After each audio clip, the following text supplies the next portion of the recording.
Thank you, thank you. As I said to you earlier, this still is a Rex Nettleforce company. Well, I mean, you would actually say that because we had quite a number of works on the program that were done by him. There was Drum Score, that was the very first piece, that was done by Professor Netafel. There was also Kumina, which was the last piece on the show, and a piece that was choreographed in 1963. Dance by dancers who weren't even born then. Right. Dialogue for Three. So that for me was a distinct honor because we learned the piece from the founding members who first learned the work. You know, when you mentioned that piece, what I enjoyed about that piece, it was very much dance theater. It is very much so. Nice. Very much so. And it told a wonderful story. Yes. And you know, it kind of went out of. There's something about his work I think is so respectful of the diaspora. Very much. It really talks about all the cultures that led into what became the dance and style and the culture of Jamaica. And so when you see something like that where he really ventures outside of just being anthropological, right, and then telling a story, it was wonderful dance theater. It's very much a soap opera, I mean. audience tend to love that work because somehow they can identify with the characters. I mean, I think at some point in our lives we may have had a situation where maybe a bad situation concerning love, and we try to negotiate how will we get out of it, how will we handle it, how will we deal with it. And I think he just struck a nerve, a sort of human element of experience that I think is just in everybody's life in some way, shape or form. Well, that and the fact that I've met people who have inside children and outside children, as they call them.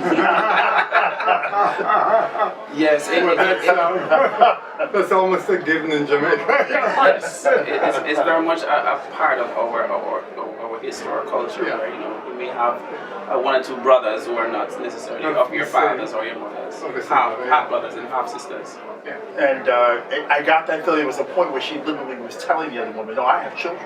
Oh yes. Oh yeah. Yes, that was one element that I liked about the word, the gestures. Yes. That tells the story in and of itself. So you have to know what these symbols and references are. And then the idea that she was light skinned and very tall and statuesque.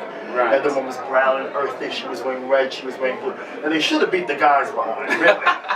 They should have got him. But I know that doesn't happen. If they had done that, then neither of them would have won. Yes.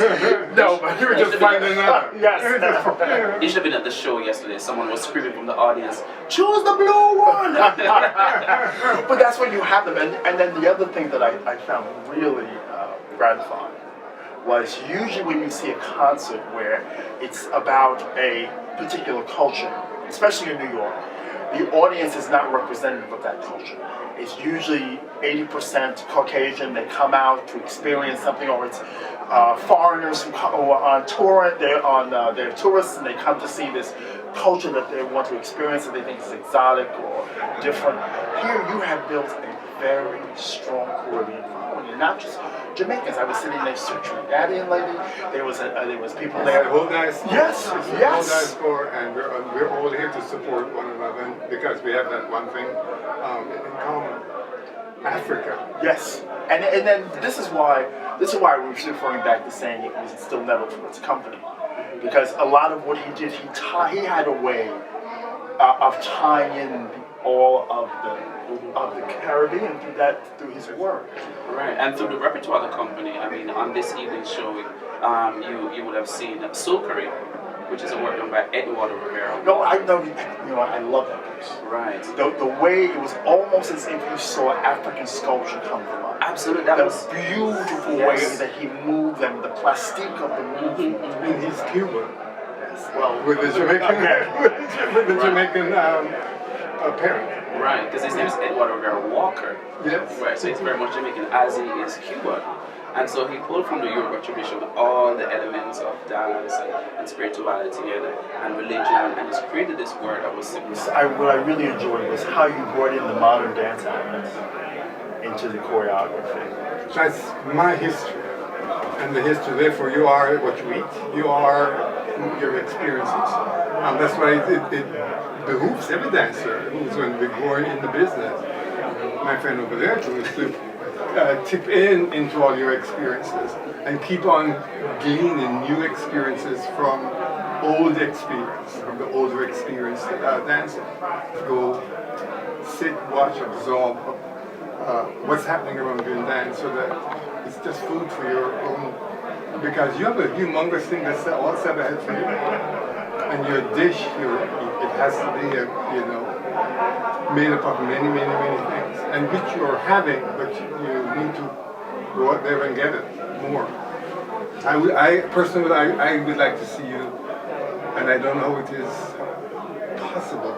I'd like to see you do like 6 months with some of the various companies here in the United States, just to get the experience of administration, of how that works, how you're going to take it in, make it your own, and make it our own for your own growth and development. I think you're doing a wonderful job. Yeah, he's doing a fabulous You know, when I see, every time I come, I see growth.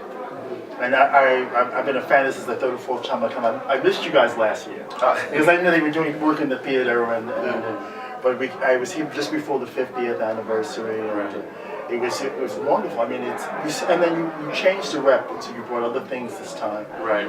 And I enjoyed seeing you perform because, in a way, you were almost playing yourself as a director on stage. If you're making reference to Kumina, for instance, yes. I was very fortunate to learn the part while Professor Netflix was still alive.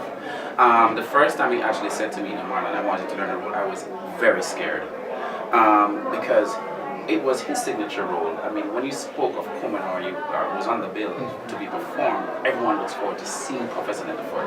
I was afraid that people would ask, who is that? When I actually came out on stage. But what he ensured was that the nuances were there, the style was there, the intention was there, the clarity was there. And it was quite an honor learning it from him. And so every time I do it, it's really in tribute to him. And it is really on his shoulder and the shoulder of others that I stand, that I'm able to be where I'm in dance. I mean, Clive Thompson has a tremendous legacy, a huge repertoire in the company, and great respect for him. And the two of you worked for a long time now. Oh, well, he's been my teacher for quite a while. Yeah. Teacher, So he was a mentor, teenager. friend, quite a long time. And so when you have someone in your corner like Clive Thompson, Bert Rose, who is one of the founding members, who's very much still alive, and you listen to their experiences and their advice, I mean, how can you not grow and just be humbled by such greatness when you're surrounded by them? And given that they encourage you and push you like that, it's just an extraordinary experience. And I'm very privileged to be in that position. Very, very privileged. And there were times when when we would have class scheduled for the company, and there would be 2 dancers in the class. Marlon and Mark. Mark Finn. Right, we were just very We would open the studio and we would start class, and Mr. Thompson would go, okay, fine, it was supposed to be a 1-hour class, and you got motivated and inspired, and the class would go on for 2 hours. And we wouldn't complain, because we wanted what we had. We wanted it. And as regards pulling on different experiences, I completely agree with you, Mr. Thompson. Maybe not 6 months. 6 months would be good. Yeah, but it reminds me actually, I studied at Southern Methodist University in Dallas, Texas, and I was there for 2 years doing my master's. And even though the master's program didn't have a strong technique component, I was in every undergrad class, every chance I got, because I was so hungry to have that information. Because as Mr. Thompson says, when you actually put them together, to have these pool experiences, and they synthesize, and you pull from it and abstract and distill, it's amazing what you can come up with the use of the creative imagination. You know, one of the things that I was really pleased with tonight was to see how diverse the dances were. I mean, I love that whole rhythm section with the sticks and the girls coming and clapping behind us. How strong that is, but that is so us. I mean, it's so from the diaspora, and then to turn around and see them do something that was more modern-esque, right? And then again to turn around and see them do things that were like sculptural or required them to lend the acting. And so I see where you're growing, and them as a company. So where do you want to take this whole thing next? that has always been the question of where do you want to take the company next? The company exists on a voluntary basis, let's begin there. And so we're really surviving on the generous contribution of our dancers, musicians, singers, administrators, creative technicians, and they give a lot of hours and time and their talent. I mean, we're grateful for that. It would be beautiful if we could travel more, connect with audiences, right across the globe, especially where audiences where they're Caribbean people who have missed their home, who have not reconnected in a while. We've developed a training program. So we have younger dancers between the ages 13 and 21 who are being trained in the NDTC system. Will one day take my position, for instance, as I've been privileged to take others. So there's a succession planning that's in order. We have a journal. So we get the dancers and the artists within the company to write and research and document, and so that is published twice per year in a journal. Then we have what is the Young Choreographer show, where we actually get the younger members of the company to experiment with ideas, to look at themselves, look at their history, look at their culture, and come up with dances. And they go through a workshop program. So they get the skills and the tools, they do their work, and they showcase it to an audience, and the audience gives feedback, and that is always well received. We also have, we've been in social media for the past 5 years. And the purpose is that we have to tell everybody. Well, that's where I see you all the time. I keep up with your school, I keep up with the things you're doing, the dances. Right. We have to put it out there, because these are extraordinary people. And I mean, the artistry is excellent. So we are on Facebook, we are on Twitter, we are on Instagram, we're on Tumblr. Any means possible to get the word out of what the company is all about and how it represents excellence. Because Professor believe that we are a people of excellence, capable of excellence, and excellence comparable to any other kind across the world. And the company represents that and has a strong vision. Then we have to share it with the generations to come and the generations that exist now. Well, I'm going to wrap this up for one reason. You have your fans out there. You hear all that noise out there. Those are people who want to see both of you. A job well done. Well, thank you so much. Thank you. Yes, and I hope if you come here for that 6 months, it's 6 more months. All right. I will take it. I guess 6 weeks. Or even 6 more weeks. I think he's probably reducing the 6 weeks. But 6 weeks is doable and could be available. Well, it's true. It's perhaps more realistic, given that Mr. Moncrief might have some strong words with you that you want to ship me on for 6 months. Yes, he had some strong words. Yeah. Right. But not only him, but there's Manley. Oh yes, and work as well. Yes, and he's one of the directors for the School of Dance at the Manley College of the Visual and Performing Arts. Another great legacy by the NDTC, where 3 members, Sheila Barnett, Barbara Recko, and Bert Rose, started the School of Dance in 1976. And so Kerry and Henry, who's the ballet mistress, who you spoke of earlier as being one of Clive Thompson's favorite dancers, right? Favorite dancers. She and I are actually directors of the school, so we have sort of, although it's a job, we have to go through the process of interview. We feel as though we've inherited this extraordinary legacy, and so we're carried on.